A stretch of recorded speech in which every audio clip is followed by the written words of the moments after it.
At the Stevens Hotel in Chicago, the first international conference on post-war aviation opened. Many and varied are the questions to be discussed by the arriving delegates of 51 different countries. Chief among these questions is the future freedom of the world air transportation routes. This is the Chicago Convention of 1944, the first civil aviation agreement in the world. The rules governing the aviation industry for over 70 years are contained in its 61 pages, minus the funky signatures. So, the end of World War II, civil and commercial aviation soars, as larger and heavier ex-military aircraft start to transport people and cargo across oceans. The skies have never been so busy, and the transatlantic is now the world's most traveled air route. Of course, this calls for some type of regulation.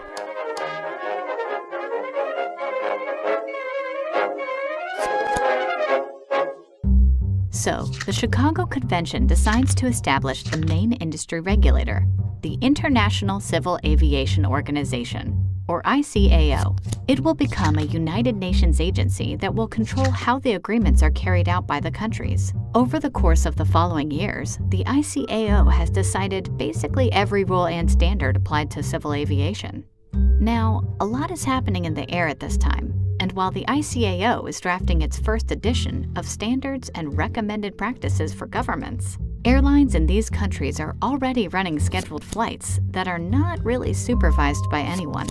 As you might imagine, the prices are pretty chaotic too. So, to regulate airlines and tackle all commercial aviation problems, IATA is created.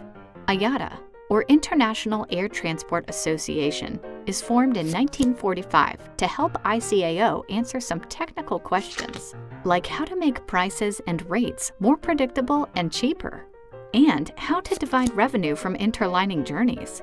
The rates and fares issues are very sensitive at the time, and most of them are addressed at the first traffic conference, organized by IATA in 1947.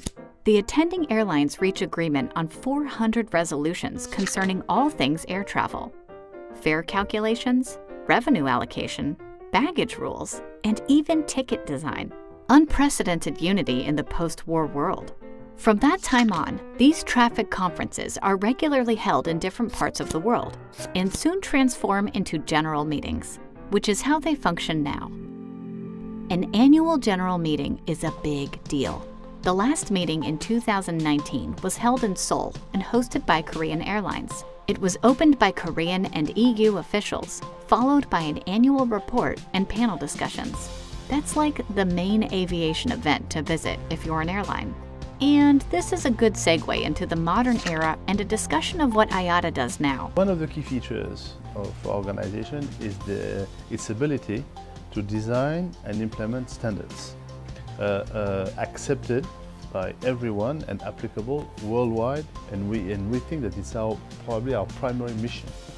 We try to do our best to improve the passenger experience, because at the end of the day we are working for our passenger. Today, IATA members are some 290 airlines from 120 countries, about 82% of all scheduled air traffic. This, of course, doesn't mean that IATA regulations concern only the contracted airlines. Even if you're not signed up with IATA, but want to distribute tickets or run interline flights, it will control you.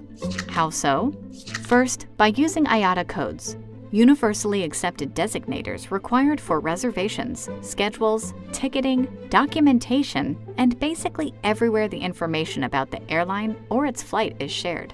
This two-character identifier is one of the industry's pillars, used everywhere and by everyone. You must get one even if you're not an IATA member. Second, all accounting documents used in ticketing and transaction operations use IATA accounting or prefix codes. They are absolutely integral for computer systems to identify your passengers and cargo. Third, IATA grants baggage tag issuer codes, 10-digit numbers printed on bag tags for easier baggage handling at airports. IATA also issues location codes used by airports and sometimes rail or ferry stations, if we're talking about intermodal journeys. Yes, IATA loves their codes, but it's more than just codes. IATA is comprised of airlines and exists for airlines. See its Board of Governors. All members are representatives of airlines. Same with the advisory councils that actually set standards for IATA members and hold them accountable for security measures and environmental impact. This means that being an IATA member is like being recognized as part of the industry. IATA also represents their interests by lobbying for airline operations campaigns. A recent success is the gradual spreading of NDC solutions. The new Distribution Capability Program was launched by IATA to help airlines distribute their services without limitations and control what type of content is shared on booking websites. Now it's supported by all GDSs, 65 airlines, and 58 tech solutions providers, largely thanks to IATA's education on the topic. And it's not only training travel professionals, but also serving as a one-stop shop for airlines with its software solutions and consulting services. They've earned the right to say, nobody understands aviation better than IATA. IATA also controls the commercial side of aviation. It decides who can distribute what. For that, it needs to oversee travel agencies as well, using, you guessed it, codes. Walk-in travel agencies started distributing flights back in the 1920s, acting as a clearinghouse, the third party between traveler and airline, responsible for a smooth transaction. When IATA appeared, it decided to take these relationships under control and introduced the accreditation. A travel agent accreditation exists to protect the airlines and regulate the flow of revenue. This means that to get access to airline inventories, agents must be checked by IATA. Then airlines won't have to run a background check when connecting to a new distributor. If they have an IATA ID, they're good to partner with. IATA also processes all sales reports between agents and airlines via its billing and settlement software. You can run an agency without an accreditation using someone else's ID. Airline consolidators or bigger agencies allow independent agents and smaller OTAs to use their IATA ID on contracted conditions without paying an application fee and going through the whole approval process. Those were some of the basics of why the industry needs IATA and how it made itself so needed. That doesn't mean that its initiatives are always celebrated by the industry. In 2015, IATA released new size guidelines for carry-on bags called Cabin OK. It proposed that all airlines use the same standard for cabin luggage. Not a bad idea by itself, right? It was, until the new size was revealed. It was significantly smaller than most airlines allowed. Passengers would have had to buy new suitcases, a huge blow to customer experience. Basically, they're asking you to bring a briefcase with your clothes in it. Pretty small.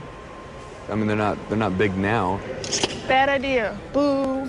IATA answered the backlash, proposing that bags with new sizes should be produced with a special Cabin OK badge, which would give them priority if the cabin is filled to the brim and some bags have to be moved to the luggage compartment. IATA paused the program in a few days to reassess the guidelines, which have yet to be released. But what is it doing right? What's happening at those general meetings every year? What are IATA's goals and priorities? Well, first, it's your main source for the current and future aviation climate. Want to know where the commercial aviation industry is going? Check with IATA. Even the bag size situation shows there's still a problem to be addressed. Every December, IATA publishes a list of priorities for the year ahead.